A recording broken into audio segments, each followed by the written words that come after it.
তরলীকৃত প্রাকৃতিক গ্যাস বা এলএনজি সরবরাহ কমে যাওয়ায় তীব্র রূপ নিয়েছে গ্যাস সংকট। এক সপ্তাহেরও বেশি সময় ধরে চলা এই সংকটে চরম ভোগান্তিতে পড়েছেন যানবাহন চালক ও সিএনজি গ্রাহকরা। পাম্পগুলোতে দীর্ঘ সময় অপেক্ষা করেও মিলছে না কাঙ্ক্ষিত গ্যাস। বেলা বাড়ার সঙ্গে সঙ্গে দীর্ঘ হতে থাকে যানবাহনের লাইন। কোনো লাইন ছাড়িয়ে যাচ্ছে মাইলের পর মাইল। দেশজুড়ে এলএনজি সরবরাহ কমে যাওয়ায় এক সপ্তাহেরও বেশি সময় ধরে চলছে সিএনজির তীব্র সংকট।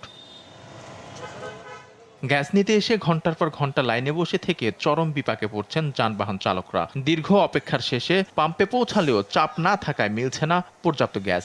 এতে একদিকে যেমন দৈনন্দিন উপার্জনে ভাটা পড়ছে, অন্যদিকে সময় মতো গন্তব্যে পৌঁছাতে না পেরে গুনতে হচ্ছে বড় অঙ্কের আর্থিক ক্ষতি। ঘন্টার পর ঘন্টা আমরা আসার পরে পাম্পে যখন ঢোকার পরে দেখা যায় লাইনে গ্যাস নেই। প্রায় এক সপ্তাহ 10 দিন থেকে গ্যাস নাই, তার জন্য সিরিয়ালই লাগাই না। আমি একজন ব্যবসায়ী, এখনো দোকানে যাত্রী পাইতেছি না, এটা আমাদের অসুবিধা না। ফ্যাক্টরি, যানবাহন সবকিছু দেশ অচল হয়ে যাবে যদি গ্যাসের সমস্যার সমাধান না হয়। পুরনো গ্যাসই পাই না, টোটালি গ্যাসই পাওয়া যায় না। ভোগান্তির এই চিত্রে ক্ষুব্ধ কেবল চালকেরাই নন, বিপাকে পড়েছেন পাম্প মালিক পক্ষ। বেশিরভাগ এলএনজি পাম্পেই সকাল 9:30 থেকে বিকেল 4টা পর্যন্ত গ্যাস সরবরাহ বন্ধ থাকছে। কাল 9টা 9:30টার দিক বন্ধ হয়ে যায়, আবার দেখা যায় যে গ্যাস চলে যাওয়ার পরে 4টার দিকে আবার আসে। 2 সপ্তাহ ধরে সিএনজি গ্যাস নাই, আমরা যা আছে এলপিজি গ্যাস দিচ্ছি। এইভাবে সারাদিন মরে না বসে থেকে ডিউটি করতেছি, কি করবো? কিছু করার নেই তো। লাইনের গ্যাস না হলে আমরা কিভাবে গ্যাস দেবো? সাফিসিয়েন্ট গ্যাস দিতে পারতেছি না।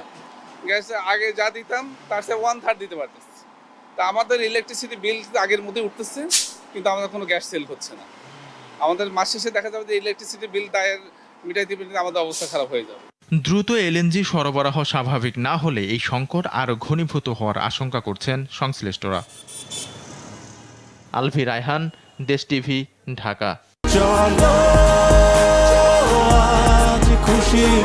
40 বছর ধরে অসংখ্য খুশির মিছিলে ছিল আইডিএলসি, থাকবে আগামীতেও।